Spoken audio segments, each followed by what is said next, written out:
हरे कृष्णा, राधे राधे। आप सभी का हमारे YouTube चैनल मेरा घर वृंदावन में हार्दिक स्वागत है।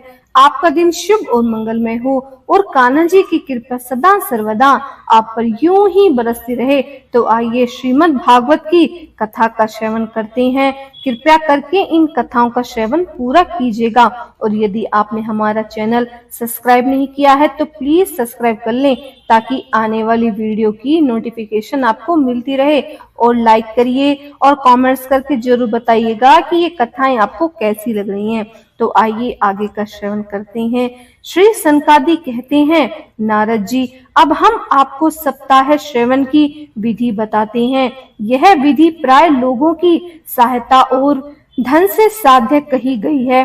पहले तो प्रयत्न पूर्वक ज्योतिषी को बुलाकर मुहूर्त पूछना चाहिए तथा विवाह के लिए जिस प्रकार धन का प्रबंध किया जाता है उस प्रकार ही धन की व्यवस्था इसके लिए करनी चाहिए। कथा आरंभ करने में भाद्रपद, अश्विनी, कार्तिक, मार्गशीर्ष, आषाढ़ और श्रावण ये 6 महीने श्रोताओं के लिए मोक्ष की प्राप्ति कराते हैं। देवऋषि इन महीनों में भी भद्रा, व्यतिपात आदि को योगों को सर्वथा त्याग देना चाहिए तथा दूसरे लोग जो उत्साही हों उन्हें अपना सहायक बना लेना चाहिए। फिर प्रयत्न करके देश देशांतरों में यह संवाद भेजना चाहिए कि यहाँ कथा होगी, सब लोगों को सपरिवार पधारना चाहिए। स्त्री और शूद्र आदि भगवत कथा एवं संकीर्तन से दूर पड़ गए हैं, उनको भी सूचना हो जाए ऐसा प्रबंध करना चाहिए। देश देशांतर में जो विरक्त वैष्णव और हरि कीर्तन के प्रेमी हों उनके पास निमंत्रण पत्र अवश्य भेजें। उसे लिखने के विधि इस प्रकार बताई गई है। महानुभावों, यह 7 दिनों तक सत्पुरुषों का बड़ा दुर्लभ समागम रहेगा और अपूर्ण रसमय श्रीमद् भागवत की कथा होगी। आप लोग भगवत रस के रसिक हैं, अतः श्रीमद् भागवत अमृत का पान करने के लिए प्रेम पूर्वक शीघ्र ही पधारने की कृपा करें। यदि आपको विशेष अवकाश न हो तो भी एक दिन के लिए ही अवश्य ही कृपया करके यहाँ आए, क्योंकि यहाँ का तो एक क्षण भी अत्यंत दुर्लभ है। इस प्रकार विनय पूर्वक उन्हें निमंत्रण करें और जो लोग आए उनके लिए यथोचित निवास स्थान का प्रबंध करें। कथा का श्रवण किसी तीर्थ में, वन में अथवा अपने घर पर भी अच्छा मनाना चाहिए। जहाँ लंबा चौड़ा मैदान हो वहीं कथा स्थल रखनी चाहिए। भूमि शोधन, मर्जन और लेपन करके रंग बिरंगी धातुओं से चौक पूरे घर की सारी सामग्री उठाकर एक कोने में रख दें। 5 दिन पहले से ही प्रयत्न पूर्वक बहुत से बिछोने के वस्त्र एकत्र कर लें तथा केले के खंभों से सुशोभित एक ऊंचा मंडप तैयार कराएं। उसे सब और फल, पुष्प, पत्र और चंदोवे से अलंकृत करें तथा चारों ओर झर्रियां लगाकर तरह तरह के सामानों से सजाएं। उस मंडप में कुछ ऊंचाई पर 7 विशाल लोकों की कल्पना करें और उसमें विरक्त ब्राह्मणों को बुला बुलाकर बिठाएं। आगे की ओर उनके लिए यथोचित आसन तैयार रखें। इसके पीछे वक्ता के लिए भी एक दिव्य सिंहासन का प्रबंध करें। यदि वक्ता का मुख उत्तर की ओर हो तो श्रोता पूर्व मुखी होकर बैठें। यदि वक्ता पूर्व मुखी हो तो श्रोताओं को उत्तर की ओर मुख करके बैठना चाहिए अथवा वक्ता और श्रोताओं को पूर्व मुख होकर बैठना चाहिए। देश काल आदि को जानने वाले महानुभावों के श्रोताओं के लिए ऐसा ही नियम बताया गया है।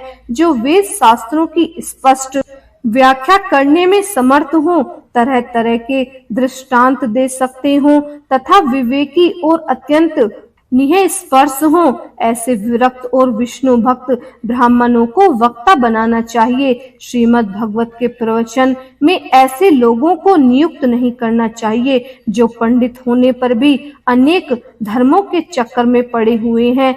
स्त्री लंपट एवं पाखंड के प्रचारक हों। वक्ता के पास ही उसके सहायता के लिए एक वैसा ही विद्वान को स्थापित करना चाहिए, वहां भी वह सब प्रकार की संशयों की निवृत्ति करने में समर्थ हो और लोगों को समझाने में कुशल हो। कथा प्रारंभ के दिन से एक दिन पूर्व व्रत ग्रहण करने के लिए वक्ता को छोड़ कर लेना चाहिए तथा अरुणोदय के समय सोच से निवृत्त होकर अच्छी तरह स्नान कर ले और संध्या आदि अपने नित्य कर्मों को संक्षेप से समाप्त करे। कथा से विद्वानों की निवृत्ति के लिए गणेश जी का पूजन करे। तदंतर पितृगण का तर्पण कर पूर्ण पापों की शुद्धि के लिए प्रायश्चित करे और एक मंडप बनाकर उसमें श्री हरि को स्थापित करे। फिर भगवान श्री कृष्ण को लक्ष्य करके मंत्र उच्चारण विधि क्रमशः षोडोपचारण विधि से पूजन करे और उसके पश्चात प्रदक्षिणा तथा नमस्कार आदि कर इस प्रकार स्तुति करे। करुणा निधि, मैं संसार सागर में डूबा हुआ और बड़ा दीन हूँ। कर्म के मोह रूपी ग्रहण ने मुझे पकड़ लिया है। आप इस संसार सागर से मेरा उद्धार कीजिए। इसके पश्चात धूप दीप आदि सामग्रियों से श्रीमद् भागवत की भी बड़े उत्साह और प्रीति पूर्वक विधि विधान से पूजा करें। फिर पुस्तक के आगे नारियल रखकर नमस्कार करें और प्रसन्नचित्त मन से इस प्रकार स्तुति करें। श्रीमद् भागवत के रूप में आप साक्षात श्री कृष्ण चंद्र ही विराजमान है। हे नाथ, मैंने भव सागर से छुटकारा पाने के लिए आपकी शरण ली है। मेरे यहाँ मनोरथ आप बिना किसी विघ्न बाधा के संगोपांग पूर्ण करें। केशव, मैं आपका दास हूँ। इस प्रकार दीन वचन कहकर फिर वक्ता का पूजन करें, उसे सुंदर वस्त्र आभूषण से विभूषित करें और फिर पूजा के पश्चात उसकी इस प्रकार स्तुति करें। सुख स्वरूप भगवान, आप समझाने की काल में कुशल और सब शास्त्रों में पारंगत हैं। कृपया इस कथा को प्रकाशित करके मेरा अज्ञान दूर करें। फिर अपने कल्याण के लिए प्रसन्नता पूर्वक उसके सामने नियम ग्रहण करें और 7 दिनों तक यथाशक्ति इसका पालन करें। कथा में विघ्न न हो, इसके लिए 5 ब्राह्मणों को और वरण करें। वे द्वैताक्षर मंत्र द्वारा भगवान के नामों का जप करें। फिर ब्राह्मण अन्य विष्णु भक्त एवं कीर्तन करने वालों को नमस्कार करके उनकी पूजा करें और उनकी आज्ञा पाकर स्वयं भी आसन पर बैठ जाएं। जो पुरुष लोक संपत्ति, धन, घर और पुत्र आदि की चिंता छोड़कर शुद्ध चित्त से केवल कथा में ही ध्यान रखता है, उसे उसके श्रवण का उत्तम फल मिलता है। विद्वान वक्ता को चाहिए कि सूर्य उदय से कथा आरंभ करके 3:30 पहर तक मध्य स्वर से अच्छी तरह कथा बांचे। दोपहर के समय 2 घड़ी तक कथा बंद रखे। उस समय कथा के प्रसंग के अनुसार वैष्णवों को भगवान के गुणों का कीर्तन करना चाहिए। व्यर्थ बातें नहीं करनी चाहिए।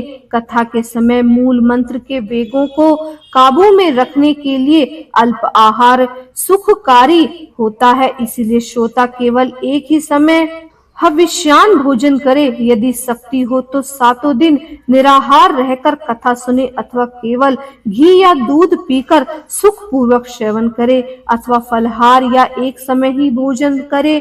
जिससे जैसा नियम बन सके वह वैसा नियम साधे, उसको कथा श्रवण के लिए ग्रहण करे। मैं तो उपवास की अपेक्षा भोजन करना अच्छा समझता हूँ, यदि वह कथा श्रवण में सहायक हो। यदि उपवास से श्रवण में बाधा पहुंचती है तो वह किसी काम की नहीं है। नारद जी नियम से सप्ताह सुनने वाले पुरुषों के लिए नियम सुनिए। विष्णु भक्त की दीक्षा से रहित पुरुष कथा श्रवण का अधिकारी नहीं है। जो पुरुष नियम से कथा सुने उसे ब्रह्मचार्य से रहना चाहिए। भूमि पर सोना और नित्य प्रति कथा समाप्त होने पर पत्तल में भोजन करना चाहिए। दाल, मधु, तेल, गरिष्ठ अन्न, भाव दूषित पदार्थ और बासी अन्न, इनका उसे सेवन त्याग देना चाहिए। काम, क्रोध, मद, मान, मत्सर, लोभ, दंभ, मोह और द्वेष को तो अपने पास भी नहीं फटकने देना चाहिए। वह वेद, वैष्णव, ब्राह्मण, गुरु, गो सेवक तथा स्त्री, राजा और महापुरुषों की निंदा से भी बचे। नियम से कथा सुनने वाले पुरुष को रजस्वला स्त्री, अंत्यज, मलेच्छ, पतित, गायत्रीहीन, द्विज, ब्राह्मणों से द्वेष करने वाले तथा वेदों को न मानने वाले पुरुषों से बात नहीं करनी चाहिए। सर्वदा सत्य, सोच, दया, मौन, सरलता, विनय और उदारता का बर्ताव करना चाहिए। धनहीन, क्षय रोग, किसी अन्य रोगी से पीड़ित, भयहीन, पापी, पुत्रहीन और मुमुक्षु भी यह कथा श्रवण करे। जिस स्त्री का रजो दर्शन रुक गया हो, उसके एक ही संतान होकर रह गई हो, जो बांझ हो, जिसकी संतान होकर मर जाती हो अथवा जिसका गर्भ नहीं ठहरता हो, वह नित्य पूर्वक इस कथा को सुने। वे सब यदि विधिवत कथा सुने तो उन्हें अक्षय फल की प्राप्ति होती है। यह अत्यंत दिव्य तथा करोड़ों यज्ञों का फल देने वाली है। इस प्रकार इस व्रत की विधियों का पालन करके फिर उद्यापन करें। जिन्हें इसके विशेष फल की इच्छा हो, वे जन्माष्टमी व्रत के समान ही इस कथा व्रत का उद्यापन करें, किंतु जो भगवान के अकिंचन भक्त हैं, उनके लिए उद्यापन का कोई आग्रह नहीं है। वे श्रवण से ही पवित्र हैं, क्योंकि वे तो निष्काम भक्ति भाव हैं। इस प्रकार जब सप्ताह यज्ञ समाप्त हो जाए, तब श्रोताओं को अत्यंत श्रद्धा पूर्वक पुस्तक और वक्ता की पूजा करनी चाहिए। फिर वक्ता श्रोताओं को प्रसाद, तुलसी और प्रसाद की मालाएं दे। तब सब लोग मृदंग और झांकी मनोहर ध्वनि से सुंदर कीर्तन करें, जय जयकार, नमस्कार और शंख ध्वनि घोष कराएं तथा ब्राह्मण और याचकों को धन और अंधे। श्रोता विरक्त हो तो कर्म की शांति के लिए दूसरे दिन गीता पाठ करें। गृहस्थ हो तो हवन करें। उस हवन में दसम स्कंद का एक एक श्लोक पढ़कर विधि पूर्वक खीर, मधु, घृत, तिल और अन्न आदि सामग्रियों से आहुति दें अथवा एकाग्रचित्त से गायत्री मंत्र द्वारा हवन करें, क्योंकि तत्वतः यह महापुराण गायत्री स्वरूप ही है। होम करने की शक्ति ना हो तो उसका फल प्राप्त करने के लिए ब्राह्मणों को हवन सामग्री दान करें तथा नाना प्रकार की त्रुटियों को दूर करने के लिए और विधि में फिर जो न्यूनता अधिकता रह गई हो, उसके दोषों की शक्ति के लिए विष्णु सहस्त्रनाम का पाठ करें। उससे सभी कर्म सफल हो जाते हैं, क्योंकि कोई भी कर्म इससे बढ़कर नहीं है। फिर 12 ब्राह्मणों को खीर और मधु आदि उत्तम उत्तम पदार्थ खिलाएं तथा व्रत की पूर्ति के लिए गो और स्वर्ण का दान करें। सामर्थ्य हो तो 3 तोले सोना का एक सिंहासन बनवाएं, उस पर सुंदर अक्षरों में लिखी हुई श्रीमद् भगवत की पोथी रखकर उसकी आवाहन आदि विधि उपचारों से पूजा करें और फिर जितेंद्रीय आचार्य को उसका वस्त्र, आभूषण एवं गंध आदि से पूजन दक्षिणा के सहित समर्पित कर दें। यूं करने से वह बुद्धिमान दाता जन्म मरण के बंधनों से मुक्त हो जाता है। यह सप्ताह पारायण की विधि सब पापों को निवृत्त कराने वाली है। इसका इस प्रकार ठीक ठीक पालन करने से यह मंगलमय भागवत पुराण अभीष्ट फल प्रदान करता है तथा अर्थ, धर्म, काम और मोक्ष चरमों की प्राप्ति साधन हो जाता है। इसमें संदेह नहीं है। सनकादि कहते हैं, नारद जी, इस प्रकार तुम्हें यह सप्ताह श्रवण की विधि हमने पूरी सुना दी है। अब और क्या सुनना चाहते हो? इस श्रीमद् भागवत से भोग और मोक्ष दोनों ही हाथ लग जाते हैं। सूत जी कहते हैं, सोनक जी, यूं कहकर महामुनि सनकादि ने 1 सप्ताह तक विधि पूर्वक इस सर्व पापनी, परम पवित्र तथा भोग और मोक्ष प्रदान करने वाली भगवत कथा का प्रवचन किया। सब प्राणियों ने नियम पूर्वक इसे श्रवण किया। इसके पश्चात उन्होंने विधि पूर्वक भगवान पुरुषोत्तम की स्तुति की। कथा के अंतिम में ज्ञान, वैराग्य और भक्ति को बड़ी पुष्टि मिली और वे तीनों एक एकदम तरुण होकर सब जीवों का चित्त अपनी ओर आकर्षित करने लगे। अपना मनोरथ पूरा होने से नारद जी को बड़ी प्रसन्नता हुई। उसके सारे शरीर में रोमांच हो आया। वे परम आनंद से पूर्ण हो गए। इस प्रकार कथा श्रवण कर भगवान के प्यारे नारद जी हाथ जोड़कर प्रेम से गदगद वाणी से सनकादि आदि से कहने लगे। नारद जी ने कहा, मैं धन्य हूँ, आप लोगों ने करुणा करके मुझे बड़ा ही अनुग्रहित किया है। आज मुझे सर्व पापहारी भगवान श्री हरि की प्राप्ति हो गई है। तपोनिधो, मैं श्रीमद् भागवत श्रवण को ही सब धर्मों में श्रेष्ठ मानता हूँ, क्योंकि इसके श्रवण से वैकुंठ लोक विहारी श्री कृष्ण की प्राप्ति हो जाती है। सूत जी कहते हैं, सोनक जी, वैष्णव श्रेष्ठ नारद जी यूं कहकर कह ही रहे थे कि वहां घूमते घूमते योगेश्वर सुखदेव जी आ गए। कथा समाप्त होते ही व्यासंद श्री सुखदेव जी वहां पधारे। 16 वर्ष की सी आयु आत्म लाभ से पूर्ण ज्ञान रूपी महासागर का संवर्ध करने के लिए चंद्रमा के समान वे प्रेम से धीरे धीरे श्रीमद् भागवत का पाठ कर रहे थे। परम तेजस्वी सुखदेव जी को देखकर सारे सभासद छटपट खड़े हो गए और उन्हें एक ऊंचे आसन पर बिठाया। फिर देव ऋषि नारद जी ने उनका प्रेम पूर्वक पूजन किया। उन्होंने सुख पूर्वक बिठाकर कहा, आप लोग मेरे निर्मल वाणी सुनिए। श्री सुखदेव जी कहते हैं, रसिक एवं भावुक जन श्रीमद् भागवत वेद रूप कल्प वृक्ष परिपक्व फल है। श्री सुखदेव सुख के मुख का संयोग होने से अमृत रस से परिपूर्ण यह रस ही रस है। इसमें न छिलका है और न गुठली है। यह इसी संसार में सुलभ है। जब तक शरीर में चेतना रहे तब तक आप लोग बार बार इसका पान करें। महामुनि व्यास देव ने श्रीमद् भागवत महापुराण की रचना की है। इसमें निष्कपट निष्काम परम धर्म का निरूपण है। इसमें शुद्धकरण सत्पुरुषों के जानने योग्य कल्याणकारी वास्तविक वस्तु का वर्णन है, जिससे तीनों तापों की शांति होती है। इसका आश्रय लेने पर दूसरे शास्त्र अथवा साधन की आवश्यकता नहीं रहती। तब कभी पुण्य आत्मा परम पुरुष इसके श्रवण के इच्छा करते हैं, तभी ईश्वर विलंब उनके हृदय में अवरुद्ध हो जाता है। ये भागवत पुराण का तिलक और वैष्णवों का धन है।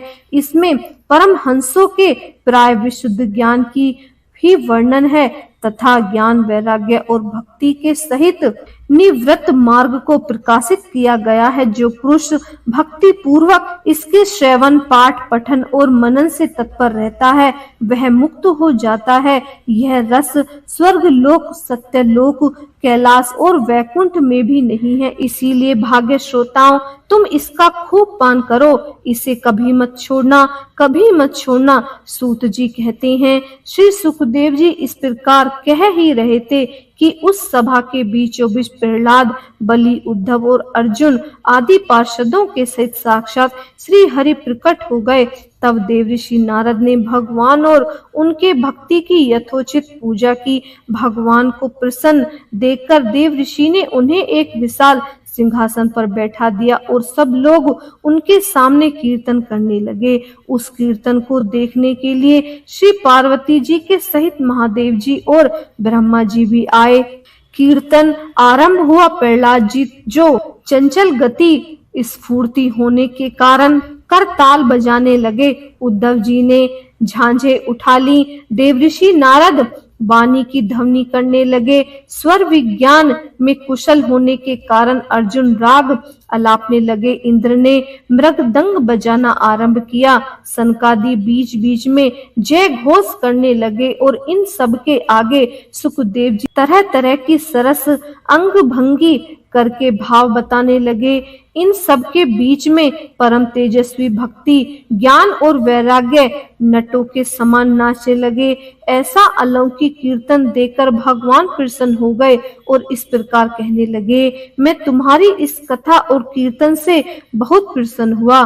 तुम्हारे भक्ति भाव ने इस समय मुझे अपने वश में कर लिया है।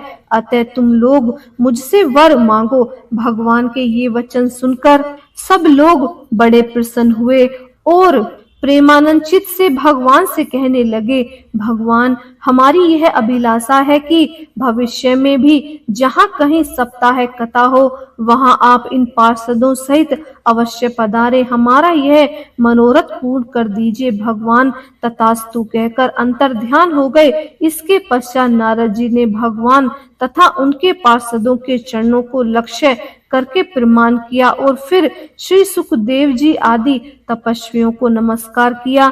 कथा अमृत पान करने से सब लोगों को बड़ा ही आनंद हुआ, उनका सारा मोह नष्ट हो गया।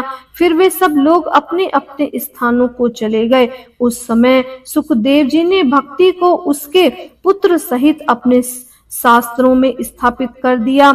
इससे वे भागवत का सेवन करने से श्रीहरि वैष्णव के हृदय में आ विराजमान हुए। जो लोग दरिद्रता के दुख ज्वर की ज्वाला से दग्ध हो रहे हैं, जिन्हें माया पिशाचिनी ने रोंद डाला है तथा जो संसार समुद्र में डूब रहे हैं, उनका कल्याण करने के लिए श्रीमद् भागवत सिंहनाद कर रहा है। सौनक जी ने पूछा, सूत जी, सुखदेव जी ने राजा परीक्षित को, गोकर्ण, धुंधकारी और सनकादि ने नारद जी को किस किस समय यह ग्रंथ सुनाया था, मेरा यह संशय दूर कीजिए। सूत जी ने कहा, भगवान श्री कृष्ण के स्वधाम गमन के बाद कलयुग के 30 वर्ष से कुछ अधिक बीत जाने पर भाद्रपद मास की शुक्ला नवमी को सुखदेव जी ने कथा आरंभ की थी।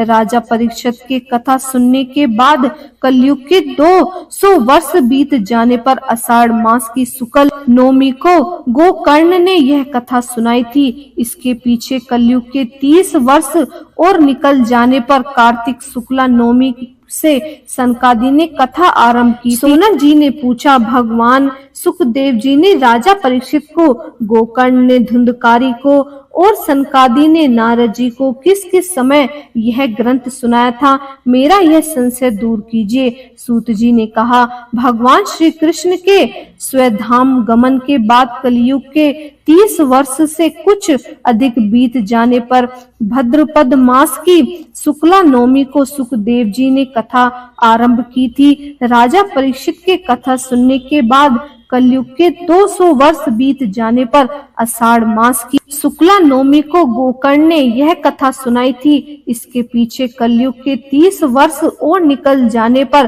कार्तिक शुक्ल नवमी के दिन सनकादि ने कथा आरंभ की थी। निष्पाप सौनक जी, आपने जो कुछ पूछा है उसका उत्तर मैंने आपको दे दिया है। इस कलयुग में भागवत की कथा भव रोग की रामबाण औषधि है। संतजन, आप लोग आदर पूर्वक इस कथा अमृत का पान कीजिए। यह भगवान श्री कृष्ण को अत्यंत प्रिय, संपूर्ण पापों का नाश कराने वाली है, मुक्ति का एकमात्र कारण और भक्ति को बढ़ाने वाला है।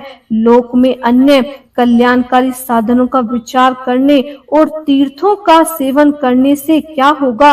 अपने दूतों का हाथ में पास लिए देखकर यमराज उसके कान में कहते हैं, देखो, जो भगवान की कथा का वार्ता में मत हो उनसे दूर रहना। मैं औरों को ही दंड देने की शक्ति रखता हूँ, वैष्णवों को नहीं। इस असार संसार में विषय रूप विष की आसक्ति के कारण व्याकुल बुद्धि वाले पुरुष अपने कल्याण के उद्देश्य से आधे क्षण के लिए भी इस सुख कथा का रूप अनुपम सुधा का पान करें।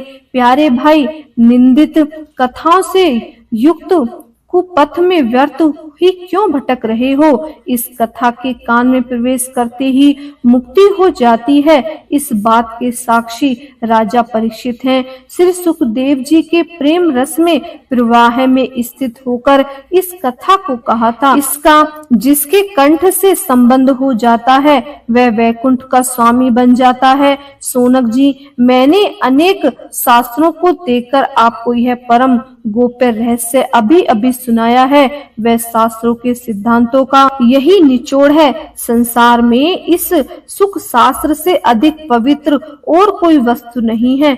अतः आप लोग परम आनंद की प्राप्ति के लिए इस द्वादश स्कंद रूप रस का पान करें।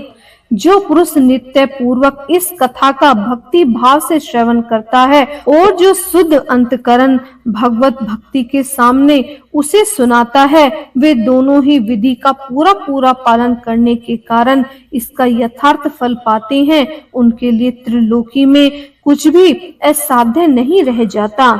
हरे कृष्णा, राधे राधे। इसके आगे का श्रवण हम आने वाले अध्याय में करेंगे। उम्मीद है आपको ये कथाएं बहुत पसंद आ रही होंगी।